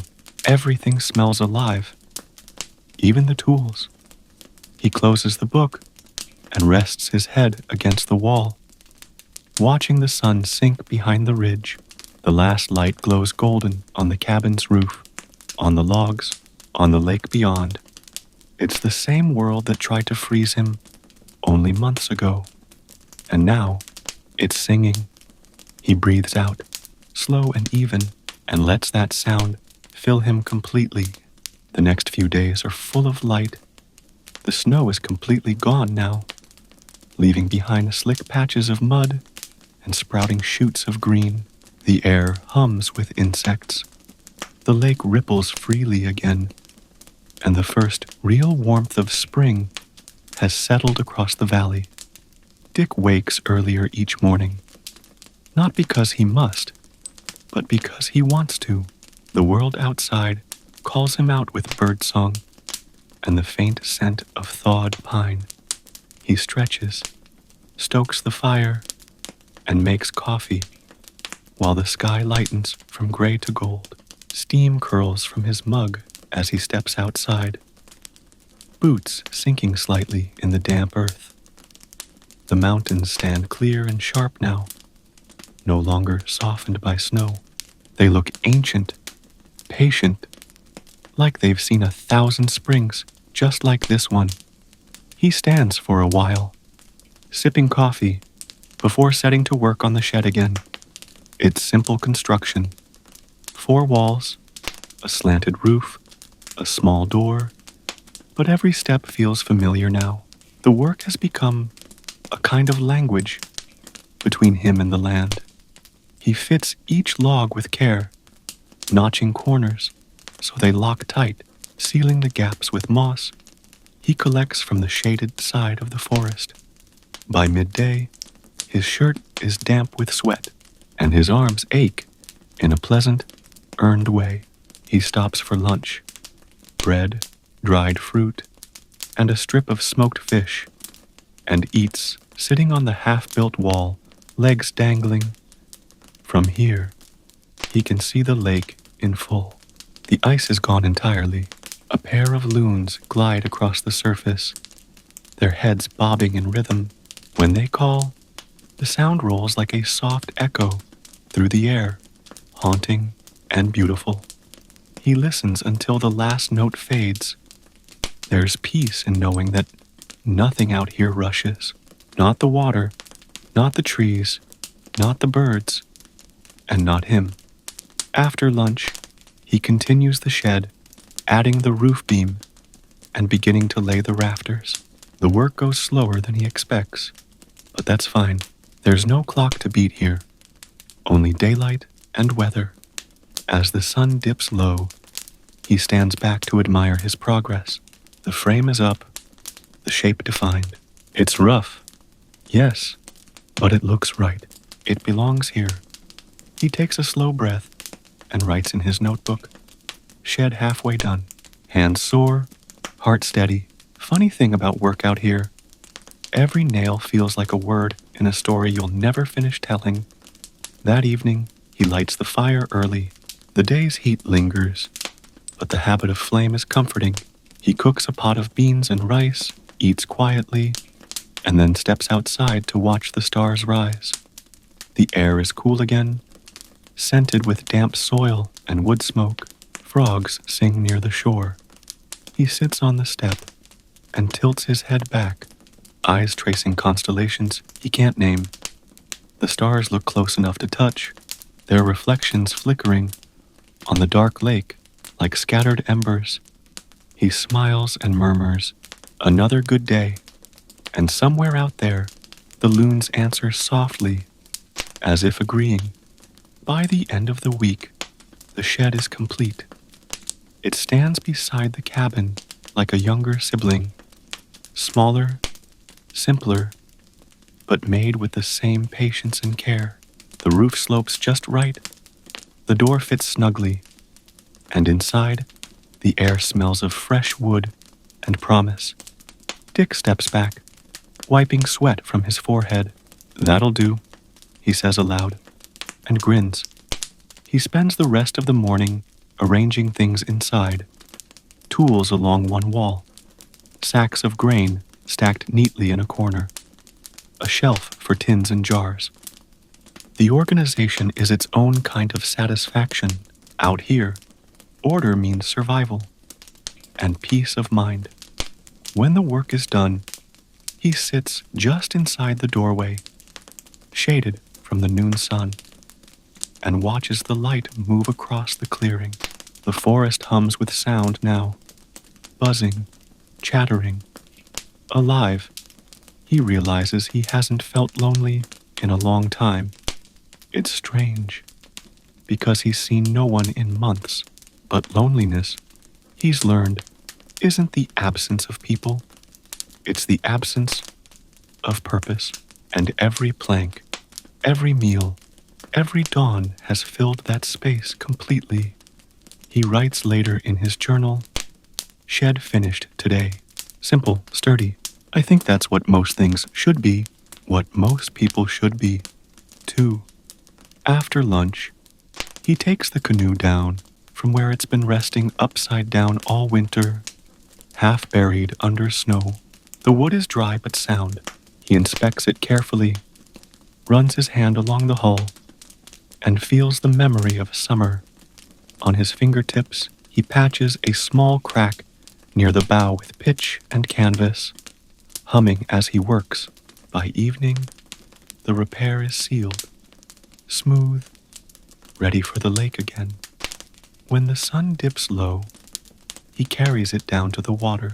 The surface gleams bronze in the fading light. He sets the canoe gently against the shore, one hand resting on its rim. The air is still.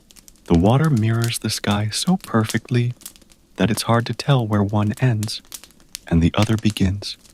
He doesn't push off yet.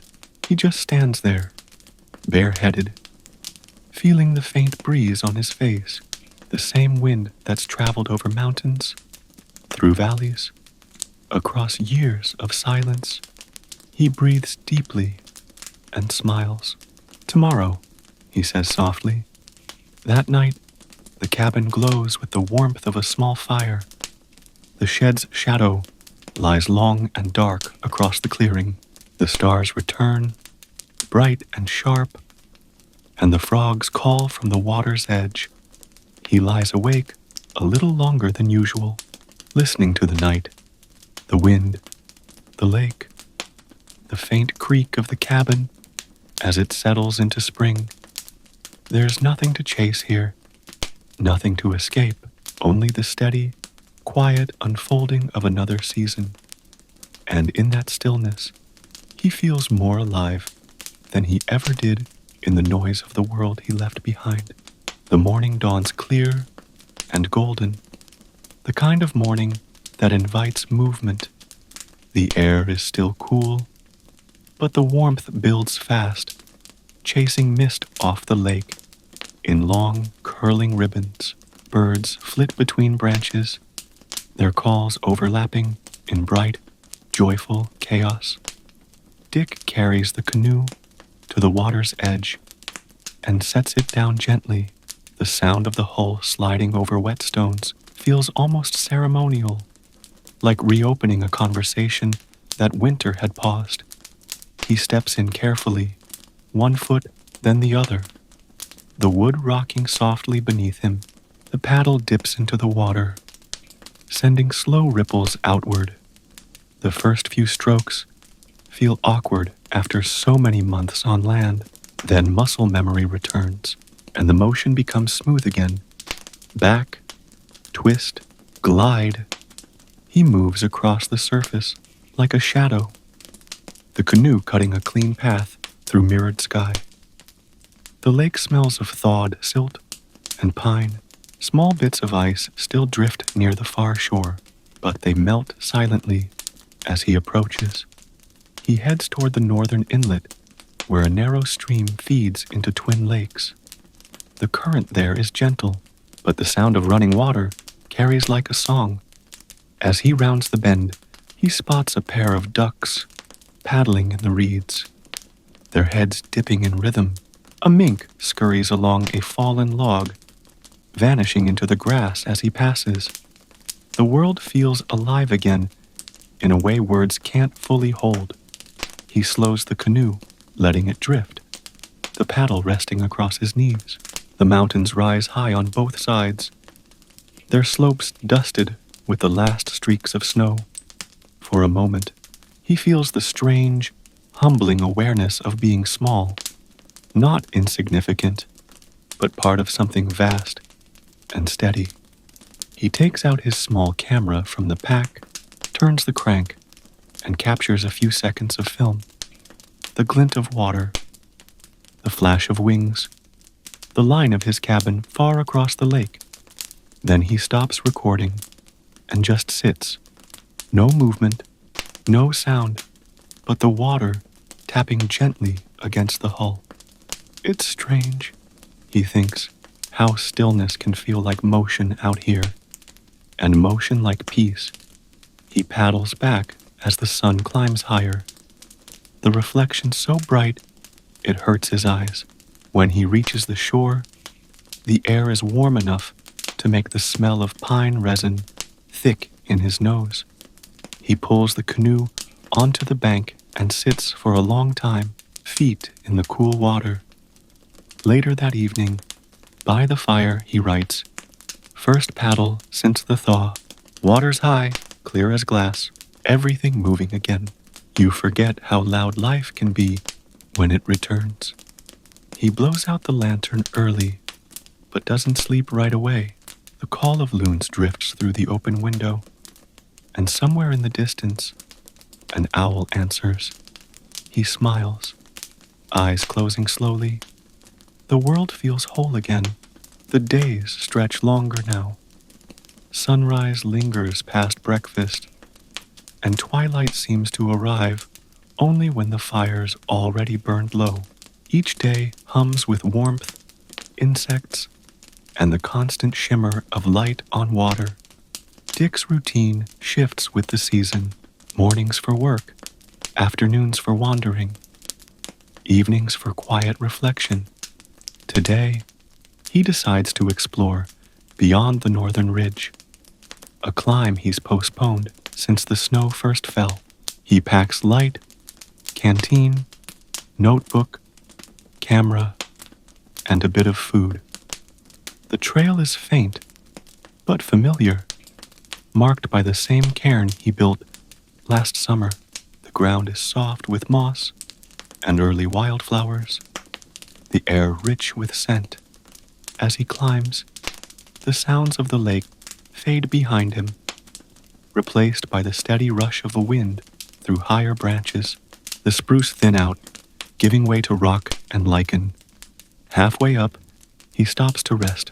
From here, he can see both ends of twin lakes stretched out below, gleaming like twin mirrors in the valley. His cabin is just a speck at the far shore, a small mark of humanity, surrounded by miles of untouched green. He smiles softly. "Not a bad view," he murmurs. The climb grows steeper after that. He uses both hands, gripping stones slick with morning dew, until he reaches a small plateau near the summit. There, He stops, not because he's tired, but because of what's in front of him. Beyond the ridge, another valley unfurls, a place he's never seen before. The river cuts through it in silver loops, and the mountains beyond fade into a soft haze. It's wild, immense, unknowable. He stands there for a long time, hat in hand, letting the wind rush past his ears. The world feels endless again, and for the first time in months, he senses the faint pull of curiosity, the old frontier spirit that once drew him here. He doesn't feel the need to go further, though. Not now. It's enough to know that there's always more beyond the ridge, always something waiting to be discovered. Even if he never touches it, he sits on a rock, eats his bread and cheese, and writes, "Climbed the North Ridge today. The world is bigger than I remembered, but I think I'm smaller. In the best way. I like being small out here." When he returns to the cabin that evening, the air hums with insects, the sky painted orange and pink. He lights the lantern and sits by the open door, legs stretched out, a quiet tiredness in his bones. Across the lake, the first fireflies of the season flicker among the reeds, tiny sparks dancing against the dark water. He watches until his eyes grow heavy, then writes one final note. No man owns wilderness. He borrows it, cares for it, then leaves it better than he found it. That's all I hope I've done. He closes the notebook, sets it gently on the table, and listens to the soft chorus of night rising outside. Tomorrow, he'll wake to the same light, the same air, the same quiet rhythm. But tonight, the world feels infinite. The first true summer wind arrives overnight. It slips through the cracks in the cabin walls, soft and warm, carrying the scent of pine sap and a sun-warmed soil, the kind of air that feels alive against the skin. When Dick steps outside in the morning, he blinks at the brightness. The world has changed again. Grass tall and green, flowers blooming along the edges of the forest, dragonflies glinting like bits of glass in the sunlight. He laughs quietly to himself. Didn't think I'd see it come so soon. The lake stretches out, calm and clear. The mountains beyond have shed their last snow, their slopes dark with spruce and stone. He spends the morning working along the shore, clearing driftwood and smoothing the ground near the canoe landing. The sand beneath his boots feels warm for the first time since autumn. By mid-morning, he sheds his jacket and works bare-armed. Sweat gathers on his brow, runs down his temples, stinging his eyes. The heat feels good, earned. When he pauses to drink from his canteen, he notices movement at the edge of the woods. A moose, tall and deliberate, steps into view, water dripping from its muzzle. It looks toward him briefly, unbothered, then lowers its head to graze near the shallows. He stands still, watching. The moment stretches long and quiet. Two creatures in the same silence, both perfectly at ease. He smiles faintly, whispers, "You're welcome to it." When the animal finally wanders off, he returns to his work, but slower now, more thoughtful.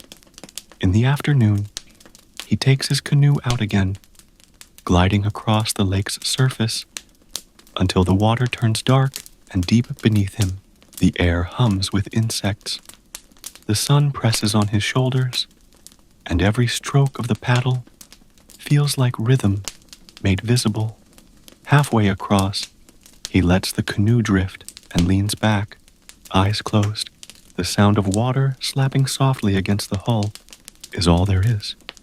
He imagined, for a moment, that he could stay like this forever, floating between mountain and sky, untouched by anything but light and time. When he returns to shore, the shadows are long, the air cooling. He drags the canoe onto the sand, flips it upside down, and runs his hand along the wood. The touch of it is familiar now.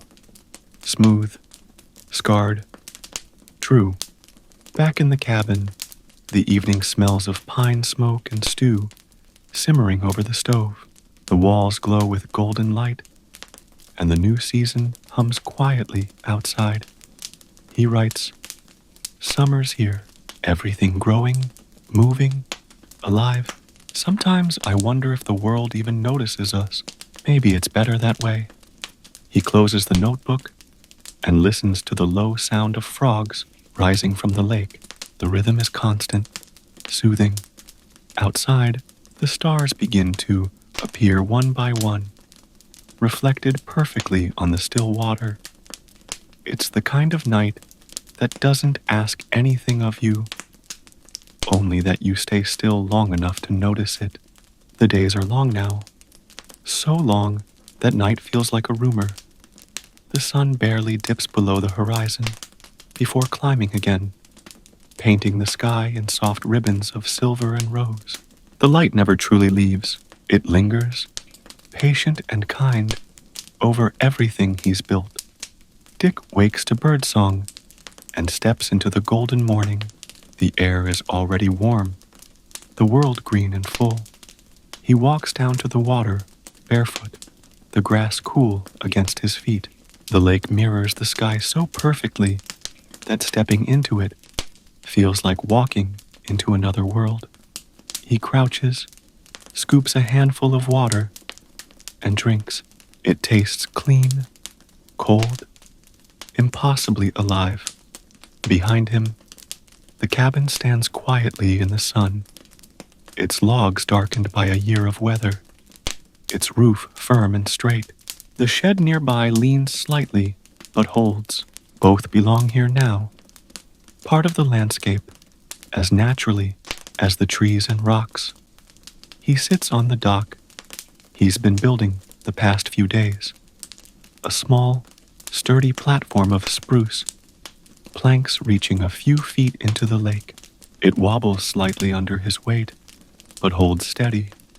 From here, he can see everything. The forest rising behind him, the mountains stretching far beyond, the water shimmering endlessly ahead. It's not a grand view, it's a good one. He takes his notebook, now worn soft at the corners, and flips through the pages. The first entries feel like a lifetime ago. Frozen mornings, blisters, storms, silence, then the steady rhythm of building, enduring, learning. Each page smells faintly of smoke and oil, the scent of work and time. He turns to the last blank one and begins to write slowly, the pencil scratching softly in the warm air. 1 full year in the wilderness. The cabin stands, the seasons turn, and I'm still here. I came to see if I could live quietly, simply. Turns out, that's not the hard part. The hard part is knowing how to leave it when the time comes. Everything I built here taught me something about what stays and what doesn't. A man can build walls to keep out cold, but not the world. He can build a roof against the snow, but not against time. And that's all right. I think the trick isn't to last forever. It's to live fully in the small piece of forever we're given. He sets the pencil down, closes the notebook, and rests his hands on the wood beside him. The sun warms his fingers. The boards creak softly under his palms. Somewhere behind him, the wind stirs through the spruce, carrying the scent of resin and the sound of leaves.